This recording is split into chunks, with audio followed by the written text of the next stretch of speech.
Good morning students. कल हम लोगों ने अभिलक्षण पढ़े थे परिमेय संख्याओं की। परिमेय संख्याओं के अभिलक्षण के बाद आज हम लोग एक्सरसाइज 1C प्रारंभ करेंगे। तो एक्सरसाइज 1C के बारे में जो पहला प्रश्न दिया गया है, पहला प्रश्न लिखा गया है, नीचे दिए गए कथन सत्य हैं या असत्य, कारण के साथ अपने उत्तर दीजिए। तो ये बताना है सत्य और असत्य कथन कौन से हैं। तो पहला कथन लिखा है प्रत्येक अपरिमेय संख्या एक वास्तविक संख्या होती है। तो प्रत्येक अपरिमेय संख्या वास्तविक संख्या होती है, ये कथन सत्य है, क्योंकि वास्तविक संख्या परिमेय और अपरिमेय संख्याओं का संग्रह होता है। तो पहला कथन सत्य है। आपका क्वेश्चन नंबर फर्स्ट का जो फर्स्ट है वो सत्य कथन है। क्यों सत्य है? क्योंकि वास्तविक संख्याएं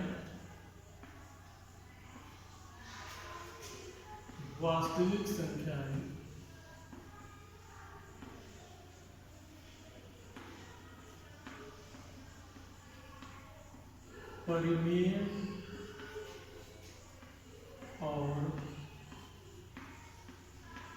और अपरिमेय संख्याओं का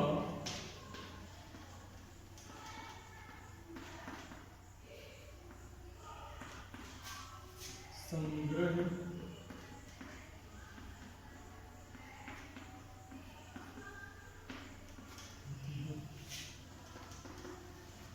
तो वास्तविक संख्याएं जो होती हैं वो परिमेय और अपरिमेय संख्याओं का क्या होती हैं? संग्रह होती हैं। इसलिए पहला कथन क्या है? सत्य है। नेक्स्ट कह रहा है संख्या रेखा का प्रत्येक बिंदु अंडर रूट यम के रूप का होता है, जहां यम एक प्राकृत संख्या है। तो प्रत्येक परिमेय संख्या जो है वो अंडर रूट एम के रूप की होती है। यह जहां यम क्या है? प्राकृत संख्या है। तो ये पूछ रहा है ये कथन सत्य है या असत्य। तो अंडर रूट एम में प्राकृत संख्या लिखने पर ये तो ठीक है, लेकिन समस्या क्या है कि जब ऋणात्मक संख्या की बात आती है तो ऋणात्मक संख्या को हम अंडर रूट एम के रूप में व्यक्त नहीं कर सकते हैं। तो ये कथन जो है वो आपका क्या हो जाएगा? असत्य। क्योंकि कोई भी ऋण संख्या प्राकृत संख्या का वर्गमूल नहीं हो सकती है। तो ये जो कथन है ये असत्य है। तो इसमें क्या लिख देंगे? असत्य। ये अंडर रूट एम जो पूछ रहा है ये आपका क्या है? असत्य है।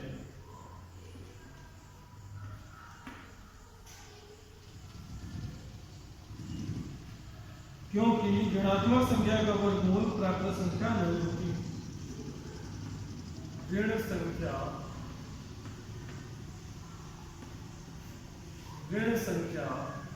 का वर्गमूल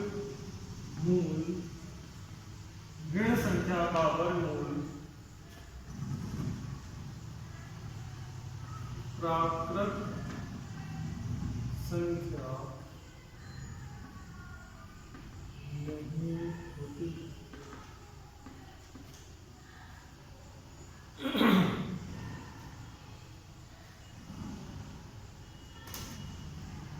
नेक्स्ट, प्रत्येक वास्तविक संख्या एक अपरिमेय संख्या होती है। नंबर थर्ड में तो अभी हम लोगों ने क्या पढ़ा है? वास्तविक संख्याएं जो होती हैं वो परिमेय और अपरिमेय संख्याओं का समुच्चय होती है, संग्रह होती है। तो वास्तविक संख्याओं में परिमेय भी शामिल है और अपरिमेय शामिल है। तो हम ये कहते हैं कि अपरिमेय संख्याएं जो वास्तविक संख्याएं हैं सारी अपरिमेय होती है। तो ये क्या है? असत्य कथन है। तो जो तीसरा कथन है ये भी क्या है? असत्य। क्यों असत्य है? यही कारण लिख देंगे उसका भी कि वास्तविक संख्याएं परिमेय और अपरिमेय संख्याओं का संग्रह होती है। तो ये जो कारण है पहले का वही कारण लिख देना है तीसरे में। तो कथन 3 का भी कारण यही है कि प्रत्येक वास्तविक संख्या अपरिमेय होती है। कथन असत्य है क्योंकि वास्तविक संख्याएं जो होती हैं वो परिमेय और अपरिमेय दोनों संख्याओं से मिलकर बनी होती हैं। इसलिए केवल अपरिमेय संख्याओं को वास्तविक संख्या नहीं कहा जा सकता है। आगे बात समझ में। नेक्स्ट नंबर 2, सवाल नंबर 2, क्या सभी धनात्मक पूर्णांकों के वर्गमूल अपरिमेय होते हैं? तो सभी के अपरिमेय होते हैं ऐसा तो नहीं है। 4 का होता है 2 परिमेय होता है, 16 का होता है 4 परिमेय होता है, 25 का होता है 5 परिमेय होता है, 9 का होता है 3 वर्गमूल, वो भी क्या होता है परिमेय। तो सभी धनात्मक पूर्णांकों के वर्गमूल अपरिमेय होते हैं नहीं। तो क्या है प्रश्न संख्या 2, नहीं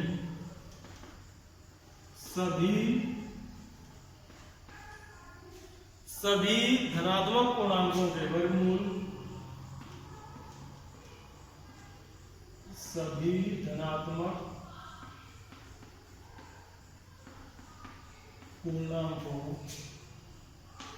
के वर्गमूल,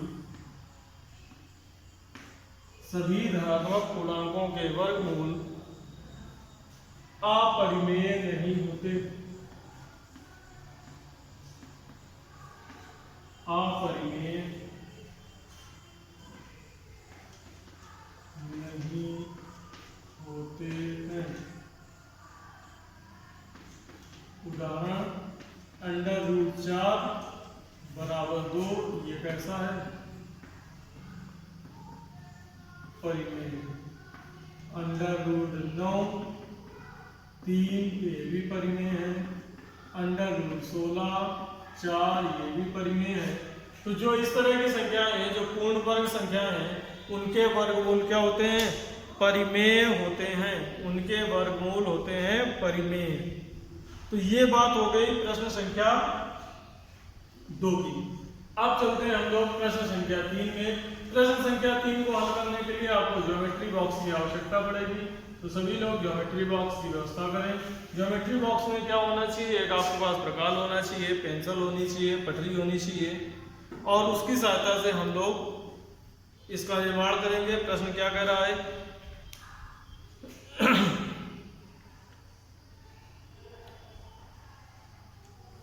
दिखाइए कि संख्या रेखा पर √5 किस प्रकार निरूपित किया जा सकता है। तो संख्या रेखा पर √5 को निरूपित करना है, संख्या रेखा पर √5 को निरूपित करना है। किसको निरूपित करना है √5 को। तो अगर हम कोई एक समकोण त्रिभुज मान लें ABC, या एक आयत मान लें ABCD, कोई एक आयत है ABCD, A B C और D, जिसका AC विकर्ण मिलाया गया है, और ये जो विकर्ण है, विकर्ण को हम क्या मान लें 5 मान लें। AC बराबर है √5।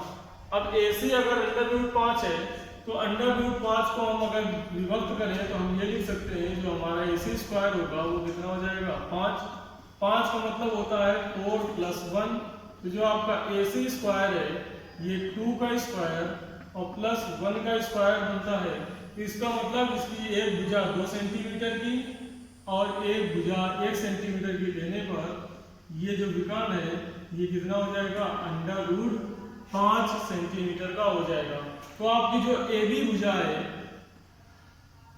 क्योंकि पाइथागोरस की प्रमेय क्या होती है, AC² बराबर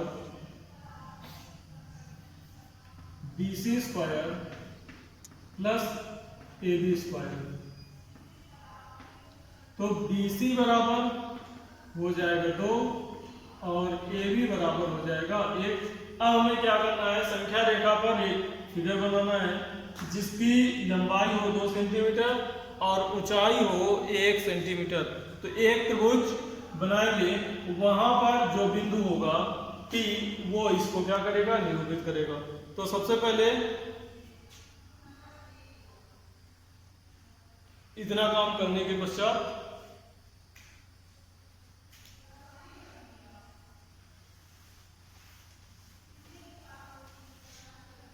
एक संख्या रेखा खींच लें।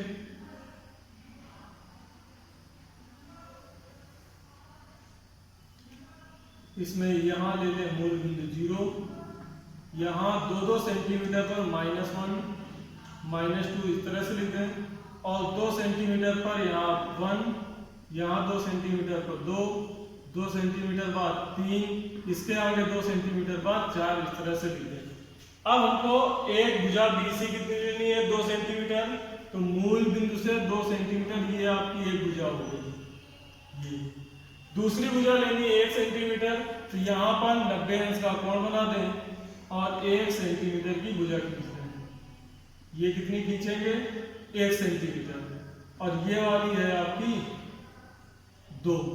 तो 1 इकाई सेंटीमीटर नहीं, ये 2 होगी 2 सेंटीमीटर की। इसको पढ़ेंगे 1 इकाई। इसको क्या लिखेंगे, 1 इकाई। इसकी लंबाई है 4 सेंटीमीटर, कही जाएगी 2 इकाई। इसकी लंबाई रखेंगे 2 सेंटीमीटर, बोलेंगे 1 इकाई। पैमाना लिखें यहाँ, जो हमारा पैमाना है 2 सेंटीमीटर बराबर 1 इकाई। तो जो 1 इकाई है वो कितने की है, 2 सेंटीमीटर की। अब ये हो गया 2 इकाई, ये हो गया 1 इकाई।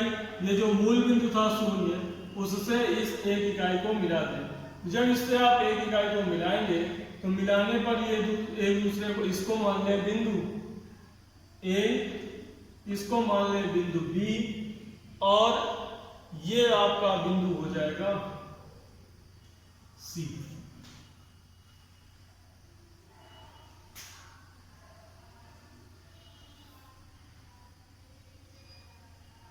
लेकिन ऐसे नहीं, तो AB हो गया 1 सेंटीमीटर 1 इकाई और BC हो गया 2 इकाई।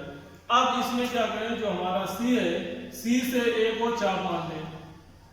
AC के बराबर चाप ले लें और यहां O को केंद्र मानकर एक ऐसा वृत्त खींच देंगे।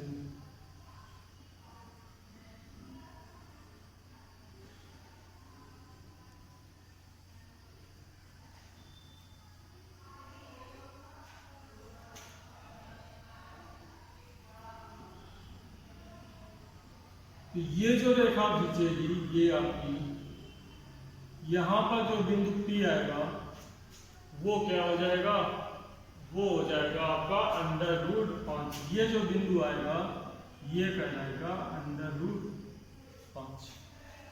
इस तरह से इसकी रचना कर लेंगे।